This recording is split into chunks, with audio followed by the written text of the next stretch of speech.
Lawrence Neal here, and welcome back to High Intensity Business, the podcast where we provide you with the tools, the tactics, and the strategies to grow your high intensity strength training business. You can get more clients for your HIIT business when you download our free resources over at highintensitybusiness.com/free. This includes a PDF called 10 Tips to Get More Clients, PDFs on how to attract and retain great trainers, a high converting strength training sales presentation for events, transcripts for every episode, and much, much more. You can download all of this over at highintensitybusiness.com for free, highintensitybusiness.com/free. This is episode 411, and this is with Luke Carlson, founder and CEO of Discover Strength. I love Luke. Many of you will love Luke. You've heard Luke's name many, many times. He's been on the podcast a ton. That's because he's absolutely fantastic.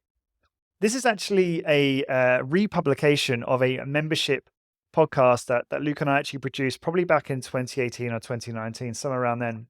And it was such an incredible piece of content. It's all about how to raise prices in your business, how to do that effectively, which enables you to realize increased profit instantly.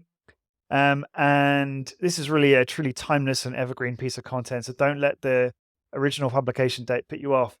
We're putting new live masterclasses with Q&A on high intensity training business inside HIIT Business membership every single month. So if you enjoy this content, and you would like access to a massive archive of 150, I think at this stage, plus pieces of content like this, and a new one every month with an expert to give you up-to-date insights in what works in HIIT business and actually ask questions live, and get much, much more, such as community and monthly group coaching calls, etc.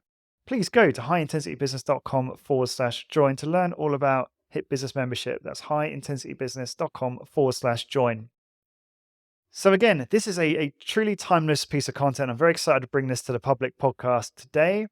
It's a quick win for many of you. There's not much else I can really think of where you can really gain benefit pretty much instantly when it comes to growing your business than there is then increasing your prices. And that's because obviously when you increase your prices, pretty much pure profit going to your bottom line in your business. The reality is that most of us are charging too little in our businesses. And I get that, a lot of it is probably based on fear. A lot of us are afraid to lose clients. There's probably a little bit of imposter syndrome. We're afraid to increase our prices and maybe don't feel as confident. But the reality is that all of you are worth so much more than you think. And there's so many benefits to increasing your prices. When you increase your price, you increase your perceived value. Your customer will find your product and service just more valuable and higher quality just based on the fact that you increase your price and nothing else. You'll get more out of your existing clients. When people are paying more money for sessions, they're actually going to show up and produce more effort, and they're going to get better results. And lastly, generally speaking, you're just going to attract better clients for your business. And in this episode, Luke gives you a fantastic mindset for thinking about pricing, and it gives you the exact short, step-by-step strategy for increasing your prices, which is instantly going to generate more profit in your high-intensity training business. So please enjoy this fantastic episode with Luke Carlson, and I will talk to you soon. Luke, welcome back. It's an honor to be with you, Lawrence. Thanks for having me. You're most welcome. So the focus of this short episode is really to address the challenge around increasing prices. I know a lot of the high-intensity training studio owners certainly struggle with this. Maybe they've been at a certain price point for a very long period of time, and they realized or learned that they need to perhaps consider increasing that session price or package price in order to make their business cash flow far healthier and be able to support them long term and achieve their goals. So as we were talking before, there's a few members within the Corporate Warrior membership who have this challenge. And it's certainly come up before within some of the listenership of the public podcast. So should we just start off with talking about your perspective on this? Do you see this issue a lot with, your colleagues in this industry?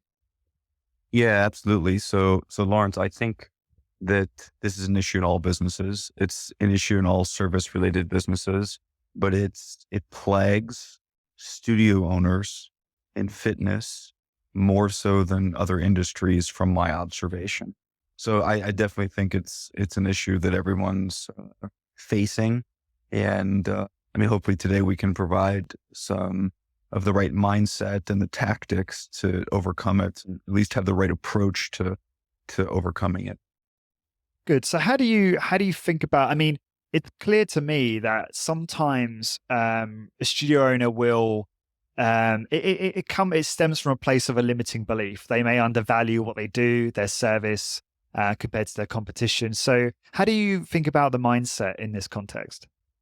Yeah, well, the first thing I would say is that we have to think about pricing as a part of our overall marketing. I mean, really, it's probably the most important marketing decision we can make. And I once heard a brilliant studio owner say, um, or provide literally the least effective framework for determining prices.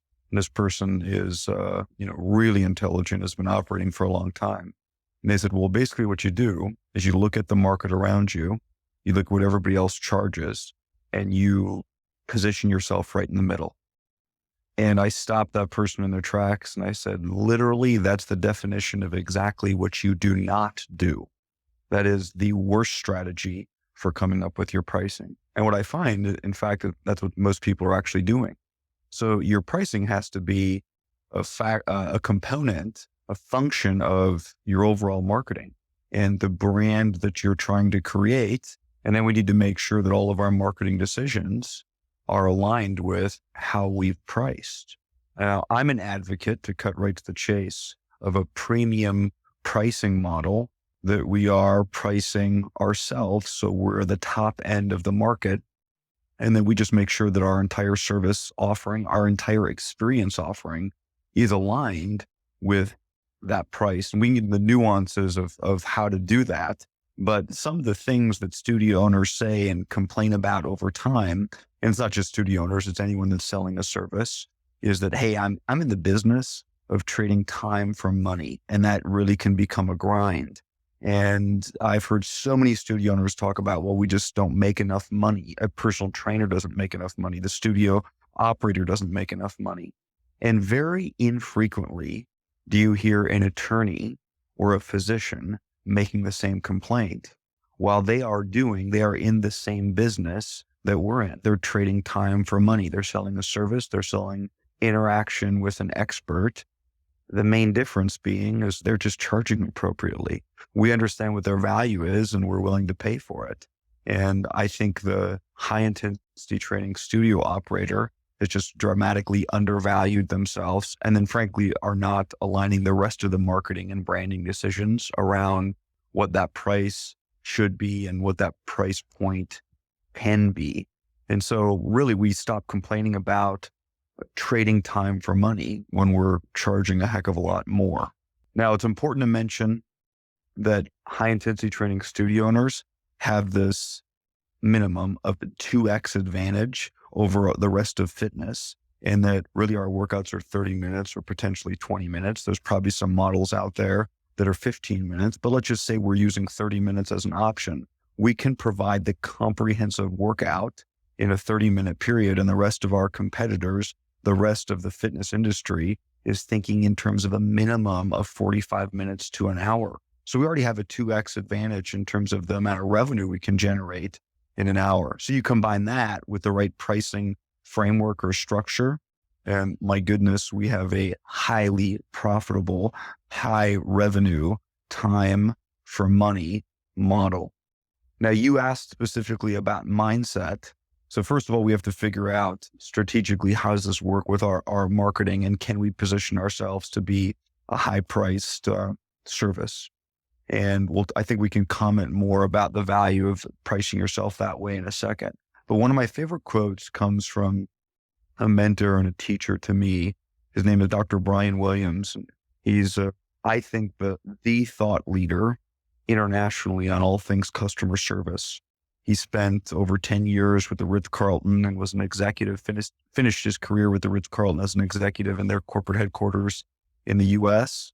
And now he's a keynote speaker around all things customer service, and he speaks all over the world. And he told me in person, he was in my car 3 years ago, he said, there is no nobility in undervaluing yourself. And my goodness, that quote just stopped me in my tracks. Nobility in undervaluing yourselves. And I think we somehow all think that the work we're doing is somehow more noble if we're barely charging enough to survive. So that, from a mindset standpoint, that's my favorite quote. That's what I always go back to.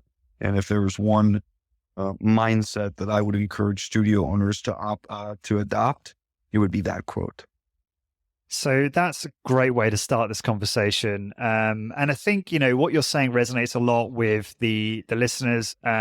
In that I think most of them understand the value that they're offering or providing their clients, you know, highly time efficient, and hitting all of the bases in terms of stimulating improvements in health and appearance and all those good things. Um, that is then, whilst I think we understand that, it can be difficult to convey that and to convince the client that what they're getting is better value when they're used to looking at, well, you know, I spend X and I get this much time, so I'm getting less time with you. So have you got any thoughts on how you might communicate that effectively with a new prospect? Well, I think the first thing we have to think about is that in every other industry and in any other category, if something is priced higher, we perceive it as more valuable. I mean, there's a great case study in the US, a private school on the East Coast, a private high school on the East Coast was really struggling with their enrollment. They wanted more students to enroll. And so they kind of looked at with the rest of the schools that they were competing against on the East Coast, how they were pricing their tuition. And what the school did is they raised their tuition. So they were now the most expensive private school on the entire East Coast. And over a 3-year period, enrollment absolutely skyrocketed because the consumer, the parents of these students said, well, my goodness, it's the most expensive. It must be a great school. We automatically assume that a product or a service is excellent based on its price. Now, we still have to make sure that the rest of our marketing decisions are aligned with that. But I think that's the best starting point. I mean, we walk into a Louis Vuitton store in New York or on Michigan Avenue in Chicago, and we understand why the Louis Vuitton bag costs what it does. And we don't say, man, I wish that we could get a discount on this, or I wish there was a sale. We understand that premium price makes sense for that premium product and service, and or in that case, product, and the customer will pay for it. And I think that we have to have maybe the conviction that, hey, needs to be priced in a premium manner, and the consumer will in fact pay for it. Now, if you look at fitness, for example, we're talking in the US, Equinox is a health club model. I think they just came out. I think they were like 6 or 7. They're in the top 15. I think they're in the top 10 highest revenue health club companies in the US. They might be top 4. I just looked at the list. And they use a premium pricing model. Specifically, they use a pricing strategy that's called overpricing. They provide the same level of experience that the average health club does. They just charge 2 to 3 times more than what the average health club would. And that's been a part of their positioning, a part of their brand. You walk through an Equinox. I walked through one last week in Washington, DC, and there's really nothing different there. I mean, actually, I went on a run in the morning, and I'm looking at Equinox from a distance. I'm almost, half a mile away from it. And it's a tall building, and I'm looking through the windows and I'm seeing hammer strength equipment, the exact same hammer strength equipment that's in your low cost gym that's charging $25 per month. But Equinox just said, no, we're going to charge close to $200 a month because we're Equinox. So from kind of the start, we really determine what our brand is all about just by how we decide to price our product or service. And I think strategically, one of the most important things that the high intensity training practitioner can do is differentiate themselves by being more expensive than the competition. And in most cases, dramatically more expensive than the competition.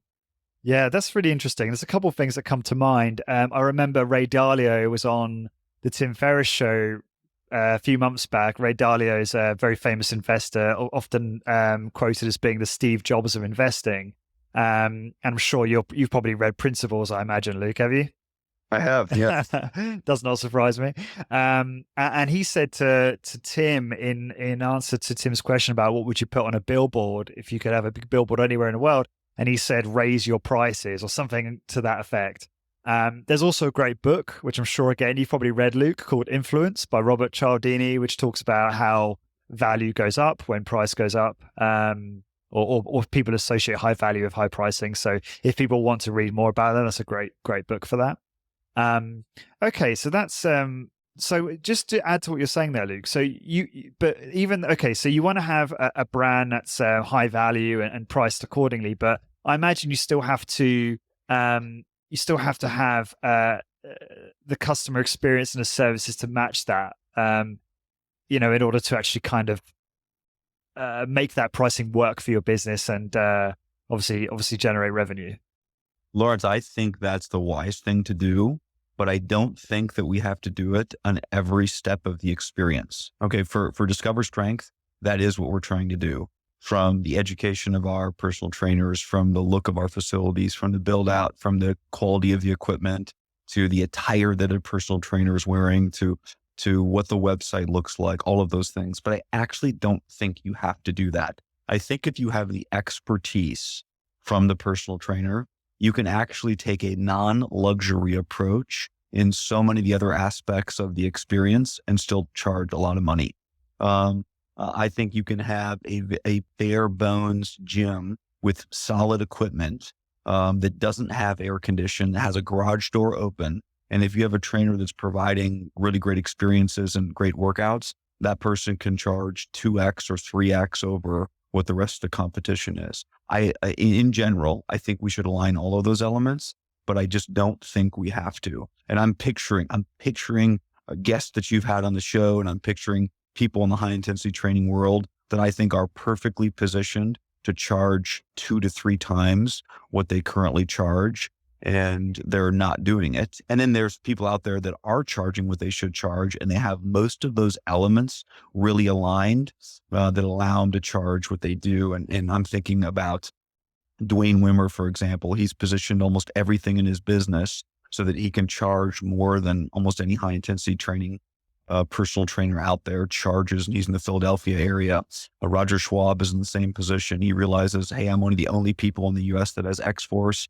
I've built my studio out in a certain way. I have a legacy and a story and a level of expertise that's really unparalleled. I'm going to charge for it. So those are individuals or operators that have aligned everything they're doing with their pricing. But I still think that we can price at a premium level, even if we don't control the rest of those experiences. Got it. Or those other elements in the experience.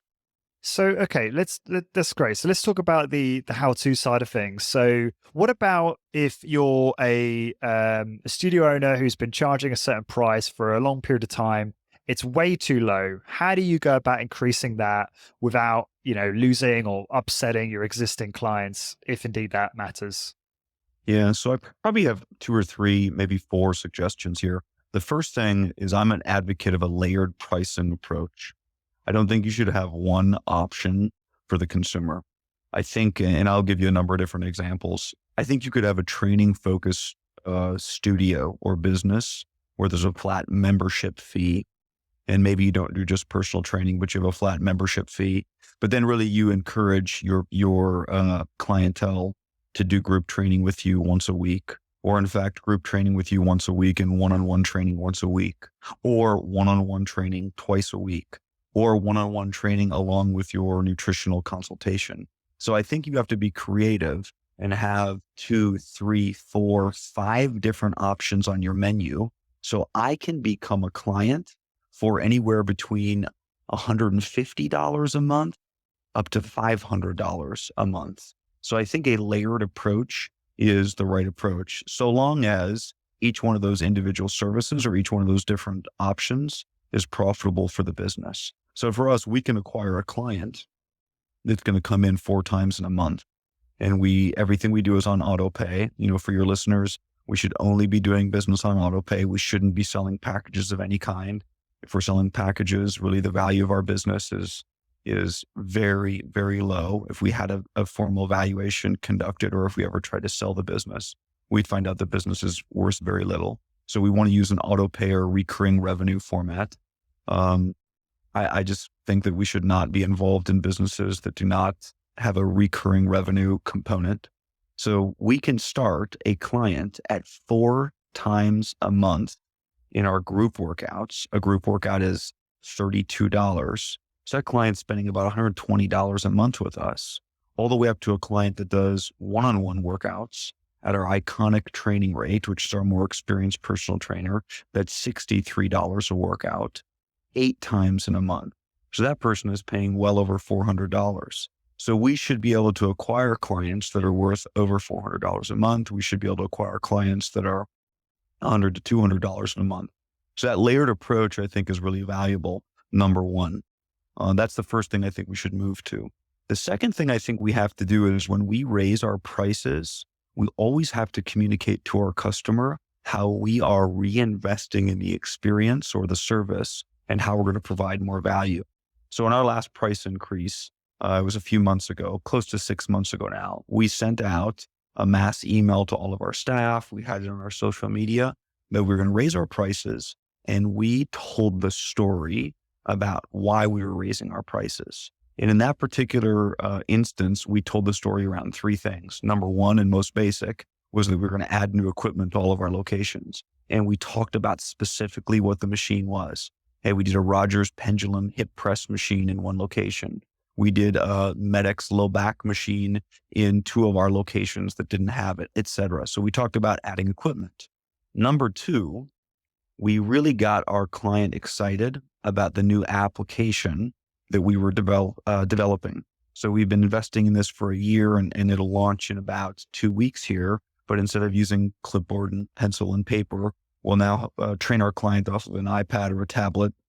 And then the client will get to interact with their workout data immediately when the workout is over. So we just told the story a little bit about that application, how we thought it was going to provide value to our customer. And then lastly, we said that for the first time, we were launching a comprehensive 401k program for all of our staff. And my goodness, our clients love our personal trainers. They love our staff, and they're excited about our personal trainers being treated well. And I read once that if you really want to endear yourself to your customers, treat your staff better and let your customers observe you treating your staff better. And that's the most effective way you can acquire the trust of your customer, is treating your staff better. And of course, we want to treat our staff better anyways. So we just told the story around those 3 things.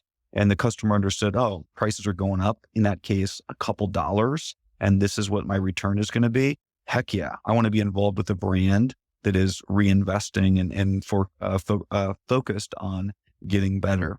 Now, you may have to manufacture some of those things. You may say, well, I wasn't really sure what we were going to do to reinvest. And frankly, my margins are slim and I need to make sure that we have margin there. Well, I know that everyone listening to your show, Lawrence, I know that all of your subscribers are making conscious decisions to improve the service offering. So just tell stories around those, because the customer will understand that. I just think there's so many brands out there that are raising prices and are not telling us why the prices are increasing and how am I as a consumer getting more value. Let's just go back to with them. What's in it for me? You have to be able to answer with them to your customer. And as soon as they read that, man, I sent out a mass email about 6 months ago that we were raising prices, and I told the story around why. I've never got so many responses to a mass email. I mean, I had clients coming out of the woodwork responding back to me saying, I am excited to pay more money because I think these changes are valuable. So I would encourage studio operators to tell the story around why they're raising prices. That's number 1. Number 2, this is controversial. I really think that we have to raise our prices for everyone. I just despise the idea that when someone starts with us, we lock them in at a price and we keep that price consistent for the long haul, and we only raise prices for new clients. I think what you're doing is you're having your new clients subsidize your long-term clients. Your long-term clients aren't as profitable as they should be. And frankly, you need to become more profitable as a whole. So you jack up the price for the rest of all of your new clients. And I think that makes a very minimal economic impact the entire business. Rather than increase prices for your new clients by 15%, why not increase your prices 3 to 5% across the entire board? And frankly, I think that's what most products and services do. And I think most products and services do it the right way. If we have a long-standing rapport with this client and they see the value, they understand that we have to raise prices over time. And frankly, every other business that they're interacting with is raising their prices. My accountant raises his prices. My attorneys raised his prices. The hospital group and the physician group that I work with, that I go see, every service we interact with raises their prices. And I think that our customer is in fact expecting that. So I think most of that's in our head when we get nervous about raising prices and will our current customer rebel? Now, they may say a few things to you, but the only thing matters is, do they keep coming back? Do they quit? I don't care if they complain a little bit. I care about, do they actually quit? Then I think the third key point is, if you raise prices and you don't lose clients, that means you didn't raise your prices high enough. That's the litmus test. If you raise prices and you don't lose a couple clients, then you know that tactically you didn't raise your prices enough. Now, we shouldn't make a seismic change and raise our prices so much that we lose 50% of our clientele, but all of your listeners can do the mathematical equation. If we raise our prices by 8% or by 5%, what percentage of my clients should fall off, and my operation is still that much more profitable? So I think that's a key takeaway. So those are kind of my three that I think you really need to do. Now, I think, and there's a number of different ways to do this. I think we have to communicate this ahead of time. So we have to give our client at least a 1 month notice of when prices are going to increase. We've always done a 2-month notice, and we let them know, when they can purchase, and up until before the prices go up for the conceivable future. Now, I'm not going to make a recommendation on this, but I do think your listeners should consider the approach that no matter what, you raise prices annually. So I know a number of businesses, a number of service-based businesses that just say, hey, on the first of the year every year, whether it's January 1st or you pick a different date, you pick February 1st every year, our prices go up 3%. This is just a condition of doing business with us. Our prices are always going to go up 3%. I think that's a great model. We haven't used that model. We've taken an approach where every 2 to 3 years, we're going to do a price increase. But I do think that when a client becomes a client, if you communicate upfront that you should expect a small marginal price increase the first of the year every year, that is an excellent model. And I know so many service businesses that do just that. Do you have that in your terms and conditions? How do you communicate that? So that I don't think it has to be in terms and conditions. I just think it has to be something that we are telling the story around when someone becomes a client right away, that they can expect this. Because then it's not a surprise when prices do go up. Sometimes what happens is, we've had time periods where we've operated for 4 years, 5 years without a price increase.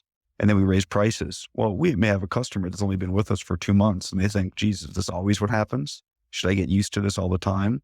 Where our clients that have been a client for, 8 years are thinking, wow, we were just waiting for you to do that. It's been 5 years since you've raised prices. We are waiting any minute for that to happen. Or if you give your client something to expect every year, it's going to be this very small 3% or 2% increase, then they are not surprised by it. So I really think the first 3 things that I mentioned there are things that we just have to do. I just wanted to share that last element as a strategic decision that we can choose to move forward on. We have not done the annual price increase, but I don't think it's a bad idea. And I know so many other services that do it, consulting services that do it very effectively. Thank you so much for that. That's really helpful.